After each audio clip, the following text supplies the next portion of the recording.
Assalamualaikum warahmatullahi wabarakatuh. Pada kuliah analisis dan estimasi biaya kali ini kita akan bahas materi mengenai harga pokok produksi untuk proses costing. Untuk materi yang sebelumnya kita sudah bahas untuk yang produk costing. Chapter outline-nya kita nanti akan bahas pengertian dari proses costing, kemudian work-in process. Work-in process ini sama dengan barang dalam proses pada kasus produk costing. Kemudian tahapan proses produksi, berikutnya adalah harga pokok produksi dalam proses awal. Pengertian proses costing adalah sistem produksi MTS bertujuan untuk mengisi persediaan dengan dasar kegiatannya adalah anggaran produksi. Nah, proses costing ini adalah pencatatan dan penghitungan harga pokok produksi pada sistem produksi make to stock. Karakteristik produk pada sistem make to stock yaitu bersifat homogen, standar, dan diproduksi secara massal dan kontinu. Homogen di sini adalah satu lintasan produksi biasanya hanya memproduksi satu jenis produk saja. Kemudian gambaran secara umum untuk alur IPO-nya, input proses output adalah sebagai berikut. Inputnya adalah material, labor, overhead. Kemudian diproses pada departemen 1. Departemen 1 akan menghasilkan output proses 1. Output proses 1 ditambah input proses 2 yang terdiri dari biaya tenaga kerja dan biaya overhead. Ya, itu kemudian integrasikan untuk memproses di departemen kedua, dan departemen kedua nanti hasilnya akan menjadi output yaitu produk selesai. Perbedaan karakteristik MTO dan MTS ini sebenarnya sudah dibahas di materi sebelumnya, tapi akan saya review lagi. Sistem MTO adalah berdasarkan pesanan pelanggan. Tujuannya adalah memenuhi pesanan, sifatnya terputus-putus, pengumpulan biaya setiap pesanan selesai. Penghitungan HPP adalah harga pokok pesanan untuk order X dibagi jumlah unit pesanannya. Sedangkan untuk sistem MTS adalah dasarnya adalah anggaran produksi karena direncanakan untuk tiap periode. Kemudian tujuannya adalah mengisi persediaan, sifatnya kontinu, pengumpulan biaya setiap akhir periode, dan penghitungan HPP-nya adalah harga pokok pada periode tertentu, periode X dibagi jumlah hasil produksinya.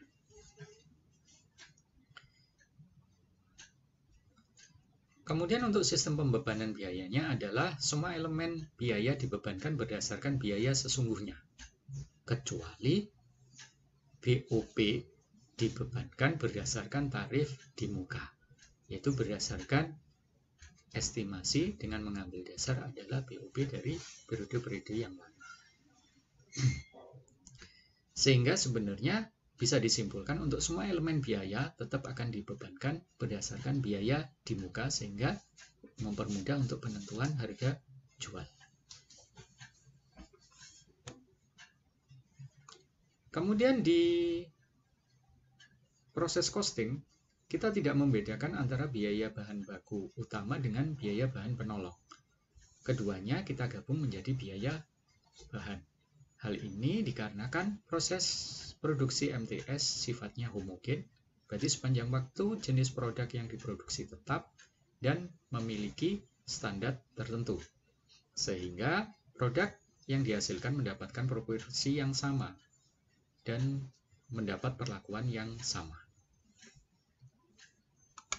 Untuk pencatatan biaya bahan, penjurnalannya adalah sebagai berikut. Pada saat pembelian bahan ke supplier akan mengirim barang yang kita pesan sehingga kita terima dan kita simpan di gudang persediaan bahan. Makanya di sini persediaan bahan akan bertambah sejumlah pembelian kita. Kemudian kalau kita bayar dengan tunai, berarti kas berkurang di sisi kredit. Kalau kita beli secara berhutang, makanya hutang dagang akan juga bertambah di sisi kredit. Kemudian untuk pemakaian bahan pada satu departemen.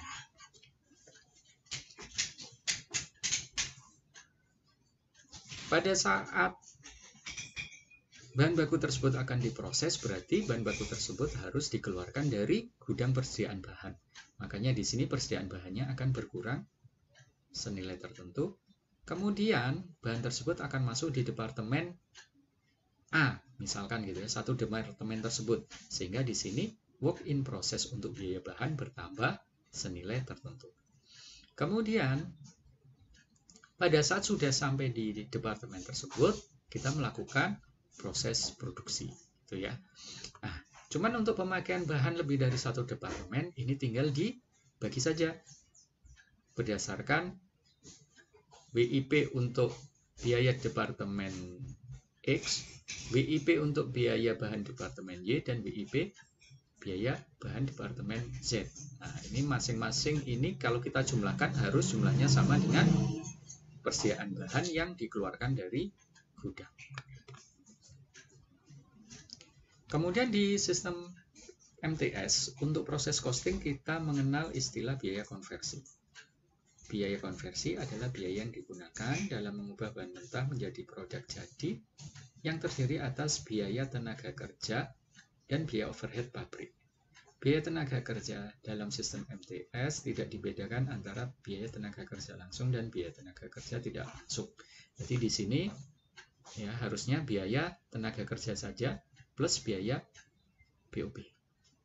Nah, sehingga di sini untuk biaya overhead pabrik dalam proses costing hanya terdiri dari semua biaya yang selain biaya bahan dan biaya tenaga kerja. Karena apa? Berbeda dengan yang di MTO, kalau di MTO BOP-nya ada terdiri dari juga komponen bahan penolong dan biaya tenaga kerja tidak langsung. Tetapi BOP di proses costing, biaya bahan penolong dan biaya tenaga kerja tidak langsung tidak ada lagi karena sudah bergabung ke masing-masing biaya yang lain. Contoh untuk bahan penolong gabung di biaya bahan, kemudian untuk biaya tenaga kerja langsung gabung juga di biaya tenaga kerja. Kemudian untuk pencatatan biaya tenaga kerja, jika terdapat hanya satu departemen, maka kemudian dicatatkan WIP untuk biaya tenaga kerja itu bertambah, gitu ya, karena bertambah ini berarti digunakan untuk proses produksi. Kemudian gaji dan upah itu bertambah ini adalah merupakan tagihan ke perusahaan, gitu ya, semacam perusahaan punya hutang ke karyawan. Kemudian jika terdapat lebih dari satu departemen, tinggal ini dipisah. WIP untuk biaya tenaga kerja departemen X sendiri, untuk departemen Y sendiri. Cuman di sini untuk jumlah kedua departemen tersebut harus nilainya sama dengan besaran gaji dan upah. Kemudian biaya overhead pabrik. Penjurnalannya adalah sebagai berikut. Jika hanya terdapat satu departemen produksi, maka kita catatkan adalah WIP untuk biaya overhead pabrik bertambah karena ini kita gunakan untuk produksi. Kemudian biaya overhead pabrik yang dibebankan menjadi berkurang. Jika lebih dari satu departemen, kita pisah saja masing-masing berdasarkan tiap departemennya. Gitu ya, WIP untuk BOP departemen X sendiri, departemen Y sendiri, kemudian untuk BOP yang dibebankan departemen X sendiri dan departemen Y sendiri. Dan masing-masing ini besarnya sama. Gitu ya. Untuk departemen X pasti sama dengan yang BOP dibebankan departemen X. Begitupun juga dengan Y dan Y. Kemudian di proses costing kita juga kenal istilah unit ekivalen. Unit ekivalen adalah unit yang masih dalam proses penyelesaian yang kemudian disetarakan dengan unit yang sudah selesai diproses atau yang sudah menjadi produk selesai. Unit ekivalen kita bisa hitung seperti ini. Untuk unit ekivalen ini sebenarnya ada 3 bagian. Yang bagian pertama ini adalah unit ekivalen untuk unit di awal periode. Kemudian yang kedua, B ini adalah unit produk selesai untuk periode tersebut. Dan yang ketiga ini adalah penghitungan unit ekivalen untuk produk di akhir periode. Untuk yang di awal periode penghitungannya bagaimana? Di sini adalah jumlah unit produk di awal periode dikalikan dengan 100 minus X persen. X ini adalah apa? Tingkat penyelesaian produk A ini. tingkat penyelesaian produk di awal periode, berarti tingkat penyelesaian produk A itu adalah X. Kemudian untuk B, kalau B ini adalah unit produk yang selesai dikerjakan di periode tersebut. Kemudian yang bagian ketiga ini adalah C, adalah jumlah unit produk di akhir periode yang belum selesai dikalikan tingkat penyelesaiannya. Sehingga kalau kita ilustrasikan dalam sebuah gambar, itu adalah seperti ini. Ya, seperti tadi kita bagi 3. Ini jangan dicampur, ini harus dihitung terpisah. Pertama adalah produk dalam proses awal. Contohnya adalah ada di awal periode, berarti awal periode ini pengertiannya apa? Adalah produk dalam proses di akhir periode untuk periode sebelumnya. Itu menjadi produk dalam proses di awal periode. Nah, terdapat 2.000 unit, tingkat penyelesaiannya 80%. Nah, maka penghitungannya adalah 2.000 dikali 100 minus 80%, yaitu 400 unit. Kenapa ini 100 minus 80? Nantinya, gitu ya, produk di awal periode ini kan butuh kemudian apa? Diselesaikan kan? Bukan kemudian tidak diselesaikan, butuh diselesaikan. Nah, karena sudah selesai 80%, maka sisa gitu ya. Tinggal berapa persen lagi untuk menjadikan produk selesai 100%. Butuhnya kan 20% lagi. Makanya di sini adalah 100 minus 80%. Sehingga 2000 kali 20% yaitu 400 unit. Sedangkan untuk produk baru yang masuk dalam proses pada periode ini, yang periode yang kita tinjau, kita hitung yang masuk dan dikerjakan dan selesai di periode tersebut berapa? Selesai 100%, gitu ya, menjadi produk jadi atau produk selesai. Nah, di sini contohnya 10.000 unit. Sedangkan di akhir periode, gitu ya, di akhir periode, di akhir bulan, gitu ya. Nah, nanti dilihat ada nggak produk yang belum selesai. Nah, ini contohnya misalkan yang belum selesai adalah 100 unit dengan tingkat penyelesaian 75%. Berarti kurang 25% lagi itu kan selesai. Nah, karena sudah selesai 75%, makanya di sini dihitung itu ya, 1000 kali 75%, yaitu 750 unit. Sehingga unit ekivalennya adalah 400 tambah 10.000 tambah 750, totalnya 11.150 unit. Nah, sebagai gambaran, kalau ini dilanjutkan ke periode berikutnya, bukan tertulis 750, tapi tertulis berapa? 1000, gitu ya. Untuk periode berikutnya berarti ini masuk apa? Produk dalam proses untuk awal periode mendatang, gitu ya. Nah, sehingga untuk periode mendatang kan dia hanya butuh penyelesaian 25%. Makanya untuk periode mendatang itu di awalnya kan dihitung 1000 kali 100 kurangi 75%, yaitu hasilnya 250. Nah, 250 itu akan ikut penghitungan unit ekivalen untuk periode setelahnya. Kemudian tahapan dalam proses produksi, gitu ya. Nanti akan kita catatkan yang namanya laporan harga pokok produksi. Dari laporan harga pokok produksi kita buatkan jurnal dari laporan harga pokok produksi. Di laporan harga pokok produksi itu berisi apa saja? Ya tentunya laporan produksi, biaya yang dibebankan, dan penghitungan harga pokok. Laporan produksi merupakan informasi mengenai jumlah produk yang diproses. Sedangkan untuk biaya yang dibebankan menginformasikan biaya bahan, biaya tenaga kerja, dan BOP. Kemudian perhitungan harga pokok adalah menginformasikan hasil hitungan harga pokok total maupun per unitnya untuk setiap elemen biaya. Untuk lebih memahami kasus proses costing, kami akan sampaikan dua contoh, yaitu proses produksi satu tahap dan proses produksi lebih dari satu tahap. Dalam kasus ini nanti untuk 2 tahap. Contoh yang pertama adalah PT Silogbiz merupakan perusahaan dengan sistem produksi make to stock melalui 1 tahap 4 pengolahan. Bulan Januari tahun sekian, perusahaan tersebut memiliki data sebagai berikut. Selama bulan Januari, perusahaan menggunakan bahan sebesar 9 juta, gaji 7,54, dan BOP 8,1 juta. Produk yang diproses selama bulan tersebut adalah sebanyak 12.000 terdiri dari 10.000 unit produk sudah selesai dan 2.000 unit produk dalam proses penyelesaian dengan tingkat penyelesaian bahan 100% dan tingkat dan biaya konversinya adalah 80%. Seperti tadi yang sudah disebutkan di awal, biaya konversi itu apa? Biaya konversi ini nantinya terdiri dari biaya tenaga kerja dan biaya overhead pabrik. Dari data tersebut diminta untuk membuat LHPP bulan Januari tahun sekian beserta jurnalnya. Oke. Ya. Untuk mempermudah kita coba tampilkan data dan juga proses penghitungan. Gitu ya. Tadi di soal disebutkan, ya, di soal sudah disebutkan adalah apa? Tidak ada barang dalam proses atau produk dalam proses di awal periode.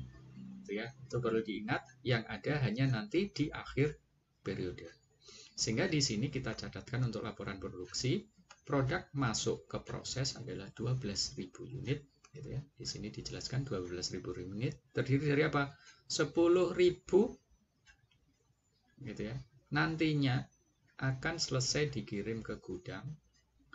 Kemudian produk dalam proses akhir, yaitu di akhir periode, itu ada 2.000 unit dengan apa? Tingkat penyelesaian bahan baku 100% dan biaya konversi 80%.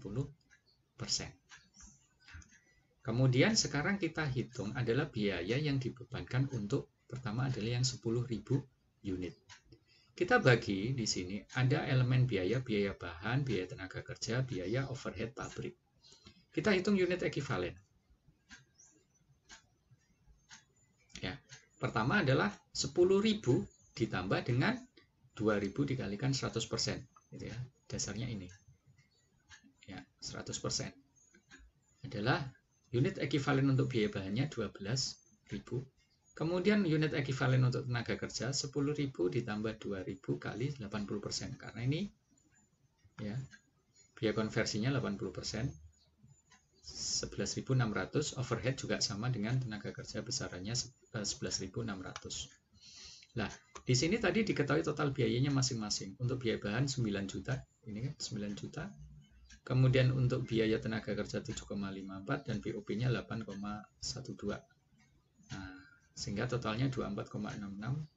Nah, kita hitung nanti adalah biaya per unit untuk setiap elemen biaya tersebut. Untuk biaya bahan berarti dikenakan di sini 9 juta dibagi 12.000, yaitu Rp750 per unit. Kemudian untuk tenaga kerja 650 dan kemudian untuk overhead 700, gitu ya. Untuk biaya tenaga kerja ya ini saja 7,54 dibagi 11.600. Begitupun juga sama dengan overhead. Sehingga total biaya untuk per unitnya berdasarkan unit ekivalen adalah 2.100. Sehingga kemudian kita lakukan penghitungan harga pokok. Produk selesai yang dikirim ke gudang adalah 10.000 dikalikan 2.100, yaitu hasil dari penghitungan ini nilainya 21 juta. Oke, ini yang sudah selesai 100%. Sedangkan yang belum selesai, penghitungannya bagaimana? Berarti ada 2.000 kali 100% dikali 750. Nah, ini berdasarkan masing-masing elemen. Kemudian tenaga kerja 2.000 kali 80 kali 650. Kemudian untuk overhead 2.000 kali 80% kali 700. Nah, kemudian masing-masing ini didapat angka, kemudian dijumlahkan berarti 3,66. Sehingga kita dapat ketahui gitu ya, untuk harga pokok produksinya total adalah 24,66 juta rupiah. Nah, berikutnya adalah kita catatkan dalam jurnal. Pertama adalah kita asumsikan bahan 9 juta adalah kita beli. Berarti di sini persediaan bahan bertambah 9 juta. Kemudian misalkan kita beli secara tunai berarti kas berkurang 9 juta. Kalau kita beli berhutang, maka hutang dagang akan bertambah 9 juta. Kemudian mencatat biaya gaji dan upah. Biaya gaji dan upah bertambah 7,54 ya, sesuai ini. Kemudian hutang gaji dan upah, yaitu hutang perusahaan ke karyawannya 7,54. Kemudian mencatat biaya overhead pabrik, biaya overhead pabrik 8,12. Dan untuk penyeimbangnya kita catatkan ada akun berbagai rekening di kredit, yaitu 8,12. Berikutnya adalah mencatat pembebanan biaya produksi. Ya. Tadi kita sudah catat di sini, ya, ada di sini sudah ada gaji, ada overhead, gitu ya. Sehingga kemudian kita fokus di departemen satu tersebut, kan hanya satu departemen, yaitu mencatat pembebanan biaya produksi. Yang kita catat adalah pada saat kita memproses, berarti kan ada biaya bahan senilai 9 juta yang nantinya dikeluarkan dari gudang. Kemudian WIP untuk biaya tenaga kerja adalah 7,54 juta. Gitu ya. Nah, kita juga ambilkan dari sini biaya gaji dan upah. Jadi kan biaya gaji upah ini bertambah, kemudian setelah kita pakai untuk memproduksi berarti posisinya adalah berkurang di sisi kredit. Begitupun juga untuk biaya overhead pabrik, gitu ya, kan sudah dikeluarkan. Kemudian pada saat kita gunakan untuk memproduksi, makanya di sini dicatatkan WIP untuk BOP, sedangkan biaya overhead pabrik sendiri ini akan berkurang. Gitu ya. Ya, yang perlu diingat di sini memang kita perlu kemudian membuat pencatatan jurnal itu harus balance gitu ya, antara debit dan kredit. Nah, setelah itu kemudian mencatat produk selesai. Nah, kan sebelumnya di sini sudah dikerjakan di departemen 1 tersebut senilai ini. Setelah selesai kan kemudian harus dipindahkan ke gudang, sehingga dipindahkan ke gudang, sehingga apa? Persediaan produk selesainya bertambah senilai 21 juta yang terdiri dari apa? Nah, ini WIP-nya berkurang karena kan sudah berpindah dari WIP yang ada di departemen 1 berpindah ke gudang produk selesai. Sehingga di sini berkurang untuk masing-masing komponen biaya senilai 7,5, 6,5, 7 juta ini berdasarkan apa? Berdasarkan di sini. Gitu ya. Biaya bahan adalah 10.000 kali 750.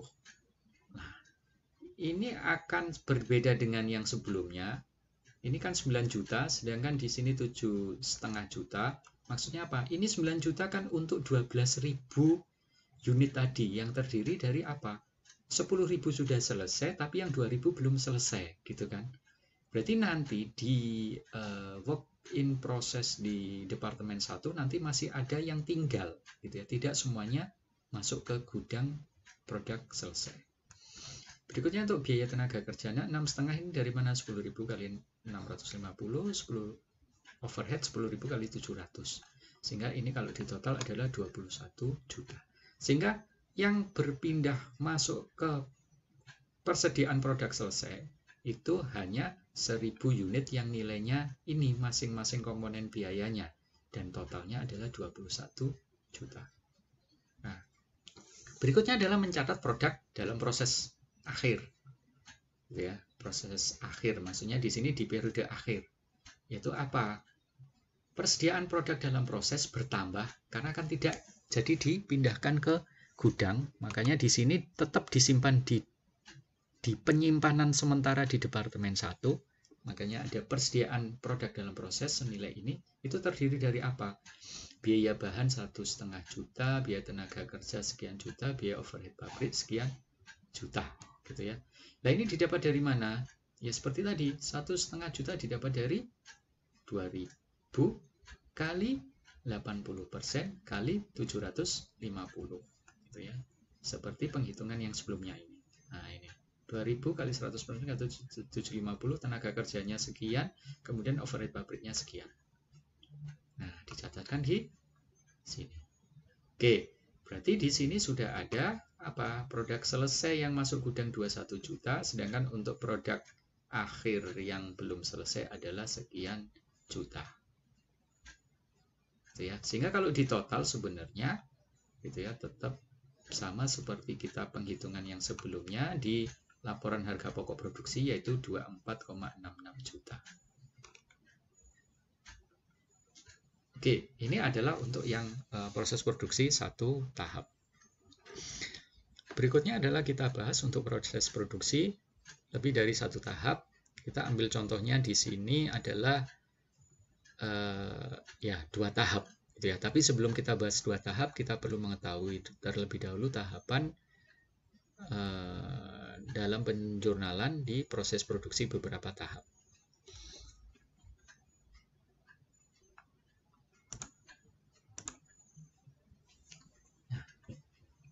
Setiap departemen mengadakan rekening WIP untuk setiap elemen biaya dan terpisah untuk setiap departemen. Nah, ini perlu Anda garis bawahi, terpisah untuk setiap departemen, untuk WIP-nya. Gitu ya. WIP ini sendiri-sendiri untuk tiap elemen dan untuk setiap departemen. Setiap departemen mengadakan rekening BOP juga terpisah. Berarti masing-masing departemen ada BOP-nya sendiri. Kemudian produk selesai dari departemen sebelumnya yang ditransfer harga pokoknya dipindahkan dengan mendebitkan rekening WIP harga pokok dari departemen sebelumnya dan dikredit setiap elemen WIP. Elemen WIP itu apa? Itu tadi biaya bahan, tenaga kerja, dan BOP.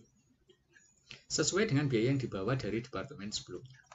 Oke, kemudian apabila ada produk yang belum selesai akan didebitkan rekening persediaan WIP dan dikreditkan rekening WIP sebesar biaya yang akan dinikmati oleh produk yang belum selesai. Nah, nanti kan tinggal dikalikan persen atau biaya konversinya. Kemudian pada departemen yang terakhir, produk selesai akan dikirim ke gudang dengan mendebitkan rekening persediaan produk selesai, berarti kan bertambah, dan mengkreditkan rekening WIP sesuai dengan biaya yang dinikmati untuk menyelesaikan produk selesai tersebut. Nah, sebenarnya konsepnya sama dengan satu tahap, cuman di sini yang penting gitu ya. Ini tadi WIP, setiap elemen biaya terpisah sama dengan yang satu tahap, tapi kemudian di sini ada tambahan lagi terpisah untuk setiap departemen. BOP juga terpisah untuk setiap departemen. Ya. Tapi untuk produk selesai kan sama, gitu ya, karena produknya hanya satu jenis. Oke, berikutnya kita masuk ke contoh.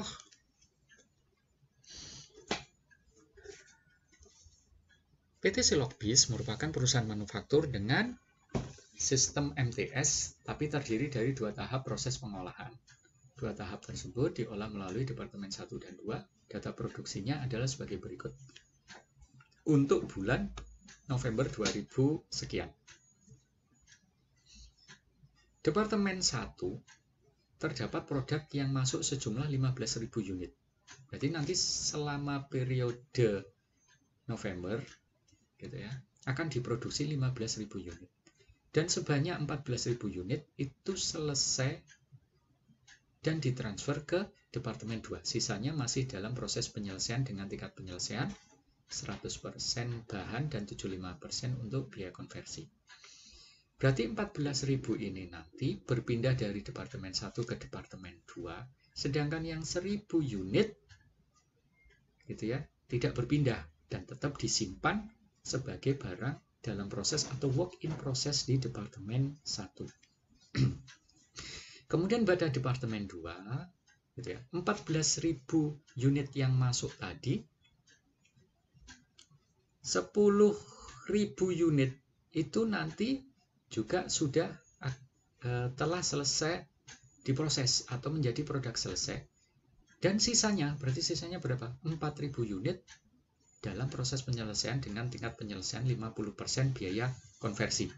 Nah, di sini kalau seperti ini berarti biaya bahannya sudah 100%, tapi biaya konversinya 50%. Nah, berikutnya, biaya produksi yang terjadi selama bulan November adalah sebagai berikut. Untuk elemen biaya bahan di Departemen 1 adalah 9,75, tenaga kerja 6 juta sekian, overhead 4, sekian juta. Kemudian untuk Departemen 2, seperti ini, tenaga kerja 4,2, overhead 3 juta, dan di Departemen 2 tidak ada biaya bahan. Kemudian jumlahnya adalah sebagai berikut, gitu ya, 20 juta, sekian, dan 7,2 juta. Nah, sekarang kita coba hitung. Pertama apa? Buat laporan harga pokok produksi. Karena ada 2 departemen, kita buat juga 2 laporan harga pokok produksi. Yang pertama adalah untuk departemen 1. Gitu ya. Produk masuk 15.000. Produk selesai, nanti yang dikirim ke departemen 2 14.000. Produk dalam proses di akhir periode di departemen 1 itu berarti ada berapa? 1000 unit dengan tingkat penyelesaian bahan baku 100%, biaya konversi 75%. Oke, kita hitung gitu ya. Dari 15.000 unit ini dengan menggunakan unit ekivalen.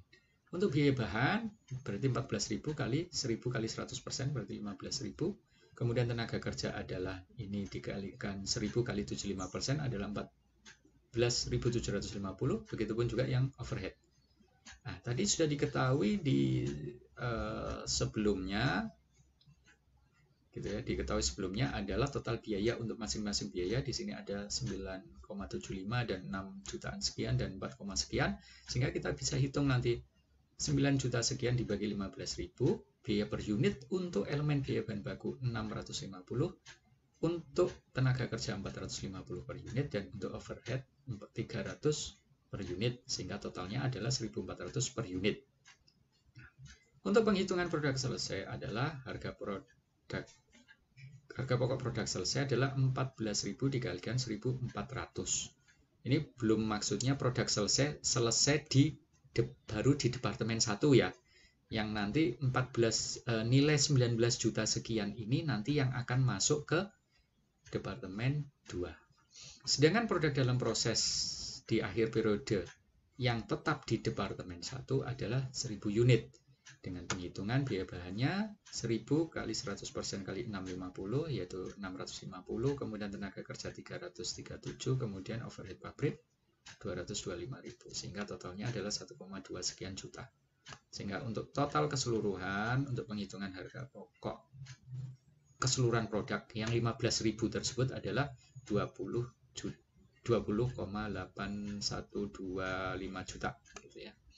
Nah, ini selesai, kita hitung di departemen 1, kita lanjutkan di departemen 2. Untuk departemen 2, tadi kan yang oke hanya 14.000 unit saja. Gitu ya. Maka di sini dicatatkan adalah produk yang masuk dalam proses 14.000, yang selesai tadi dicatatkan kan 10.000. Kemudian dalam proses air adalah 4.000 gitu ya, dengan bahan baku 100% dan 50% untuk biaya konversi. Oke, untuk lebih mempermudah kita coba tampilkan 2 layar gitu ya untuk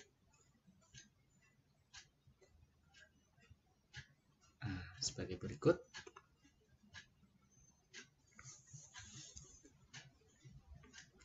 Ya, untuk di departemen 2, di sini kan diketahui apa?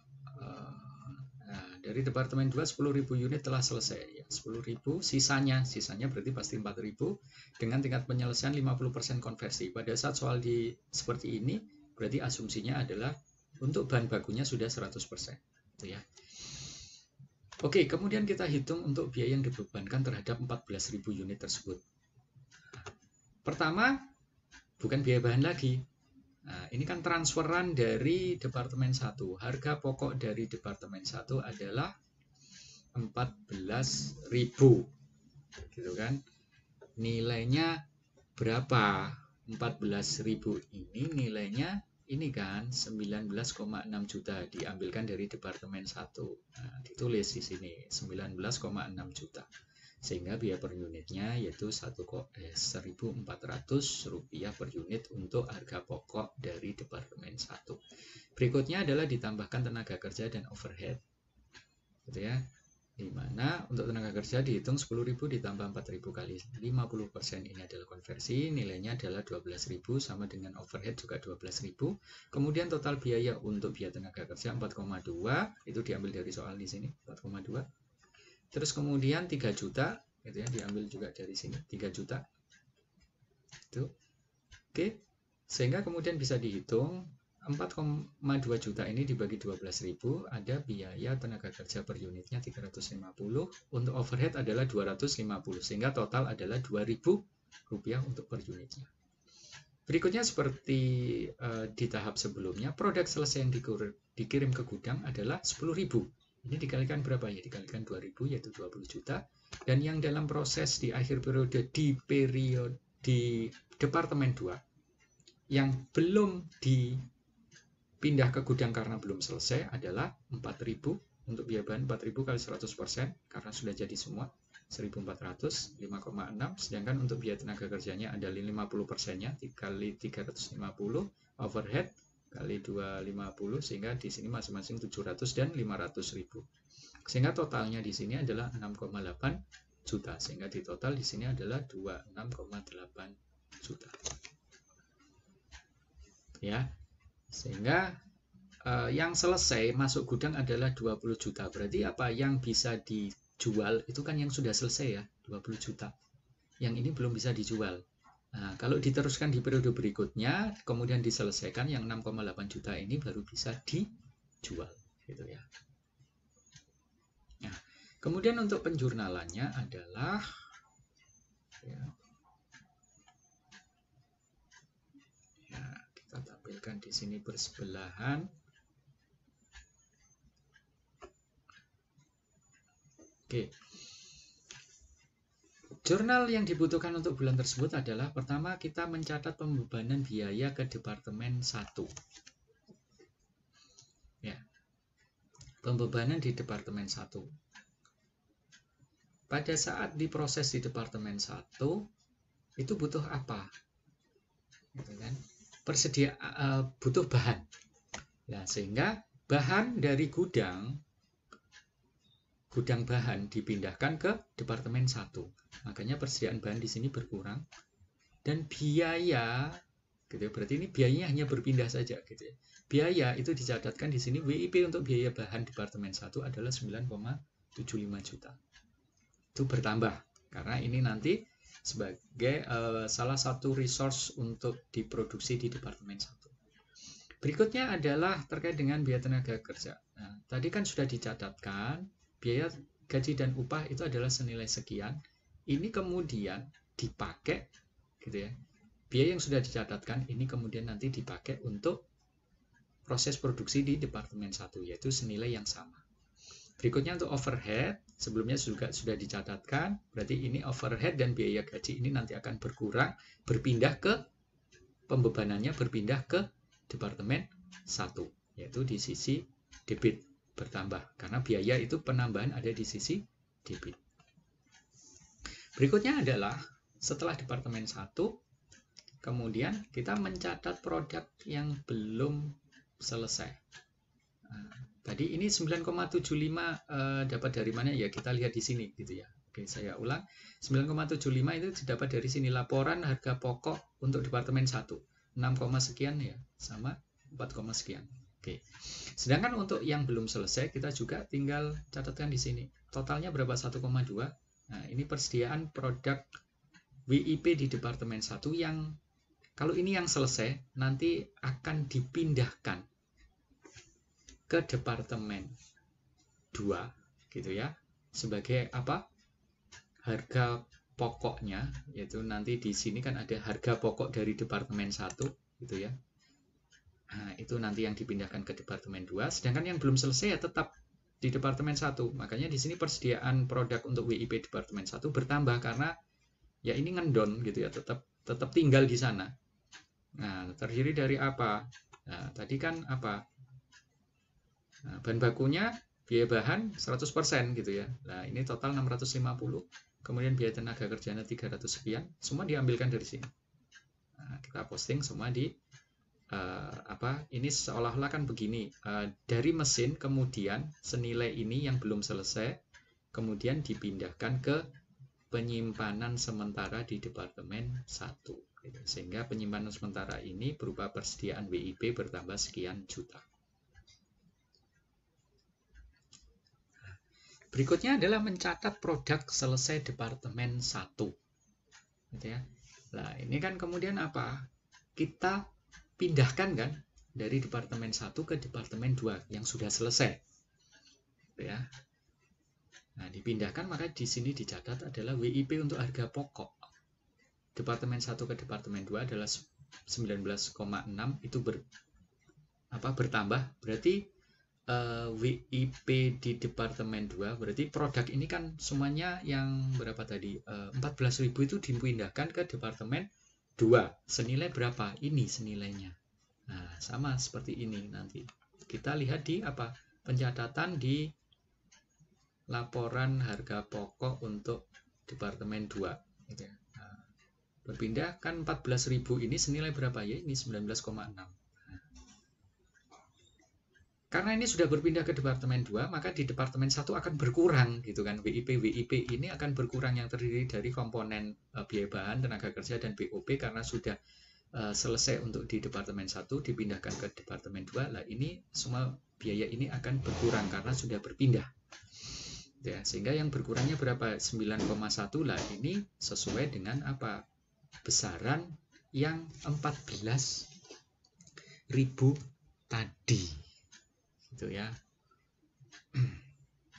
Yaitu di sini ya rinciannya 14.000 dikalikan 650 senilai 9,1 dan 14.000 kali 450 untuk tenaga kerjanya, untuk BOP-nya adalah kali 300. Nah, kita tinggal posting 9,1, 6,3, 4,2. Berikutnya apa? Nah, kita hitung untuk pembebanan biaya di Departemen 2. Ya, pembebanan Departemen 2 ini kan berdasarkan soal. Di sini kan ada. Nah, ini kan pembebanan ini. Di Departemen 2 gitu ya, untuk memproses produk yang kiriman dari Departemen 1 butuh apa? Tenaga kerja senilai 4,2 dan overhead 3 juta. Gitu ya. Makanya di sini WIP untuk biaya tenaga kerja di Departemen 2 akan bertambah karena ini digunakan untuk memproses gitu ya. Dan BOP juga bertambah di Departemen 2 3 juta. Ini digunakan untuk memproses ini. Gitu ya. WIP yang dari Departemen 1 untuk apa? Menyempurnakan untuk jadi produk selesai 100%. Nah, ini biaya-biaya ini diambilkan dari apa? Tadi kan harusnya di awal sudah dicatatkan gitu ya, sudah dialokasikan untuk biaya gaji dan upah 4,2. Nah, ini tinggal dipindahkan saja pembebanannya gitu ya, dari pencatatan biaya gaji upah ke WIP untuk biaya tenaga kerja, kemudian untuk overhead pabrik ini juga dipindahkan menjadi ke WIP BOP untuk Departemen 2. Oke. Nah, berikutnya adalah setelah dikerjakan tentunya apa? Kan ada produk selesainya, tapi juga ada produk yang belum selesai, gitu kan? Nah, kita lihat datanya yang belum selesai. Nah, untuk yang belum selesai itu kan di sini kita lihat yang di LHPP-nya ada 4.000 unit kan? Nah, terdiri dari apa? Nah, yang belum selesai ini kemudian dipindahkan ke penyimpanan sementara di Departemen kedua. Gitu ya. Komponennya apa? WIP harga pokok Departemen 1, 2. Nah, ini yang sudah 100% adalah 5,6 juta. Itu diambil dari sini. Ini 5,6. Kemudian untuk yang biaya tenaga kerja 700, ini 700, 500 diambil dari sini, sehingga total ini adalah 6,8. Ya. Makanya ini kan karena berpindah seolah-olah ini kan berkurang, dan persediaan sementara yang ada di Departemen 2 bertambah. Nah, ini yang belum selesai. Sedangkan yang sudah selesai adalah dikirim ke gudang. Gitu ya. Nah, sehingga di sini ada persediaan produk selesai dari Departemen kedua, gitu ya. Harusnya ini bisa dibahasakan persediaan produk selesai, gitu ya. Produk selesai gudang yang disimpan di gudang barang jadi itu adalah 20 juta yang terdiri dari apa? WIP harga pokok Departemen 2, gitu ya. Di sini harusnya cukup Departemen 2 yaitu 14 juta diambil dari mana? Yang selesai kan 10.000 kali 1.400 yaitu 14 juta. Kemudian untuk biaya tenaga kerjanya di departemen ini harusnya 2, ini BOP departemen 2 gitu ya, ini salah cetak. Oke, ini juga harusnya 10.000 kali 350, 14.000 kali 10.000 kali 1.400 dari sini, diambil dari sini. Yang LHPP departemen 2 350 dari sini, 250 dari sini, dan masing-masing dikalikan 10.000 karena ini yang dikirim ke gudang produk selesai adalah 10.000 unit gitu ya. Masing-masing dihitung di sini 14 juta, 3,5, 2,5, sehingga totalnya adalah 20 juta. Oke, itu sudah selesai untuk pencatatan penjurnalan untuk proses costing untuk 2 tahap untuk dalam kasus ini gitu ya. Sehingga sebenarnya untuk harga pokok produk yang sudah selesai hanya hitungannya adalah dari yang 10.000 unit tersebut. Karena apa? 5.000 unit itu belum selesai, di mana tersebar di 1.000 unit itu di departemen 1 dan 4.000 unit di departemen 2. Oke, itu bahasan terkait dengan untuk penghitungan harga pokok produksi untuk proses costing. Nah, berikutnya akan kita bahas terkait dengan nanti HPP dalam proses awal. Karena apa? Pada pencatatan atau proses produksi gitu ya, dalam sistem produksi make to stock itu nantinya kita mengenal ada 3 perlakuan untuk pengambilan persediaan. Yang pertama adalah metode rata-rata, metode LIFO dan FIFO gitu ya.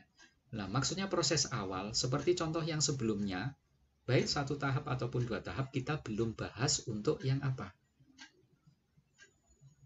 Produk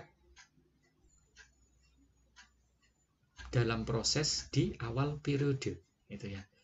Nah, ini sangat krusial di mana produk dalam proses awal periode, ini kita harus lihat nanti pendekatannya berdasarkan metode apa. Karena berbeda metode, nanti penghitungannya juga akan berbeda.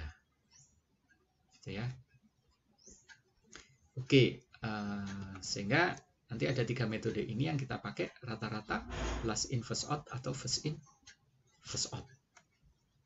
Gitu ya. Oke, untuk hal ini nanti kita akan bahas lebih lengkap untuk di pertemuan berikutnya. Oke, untuk pertemuan kali ini sekian saja saya cukupkan. Terima kasih. Wassalamualaikum warahmatullahi wabarakatuh.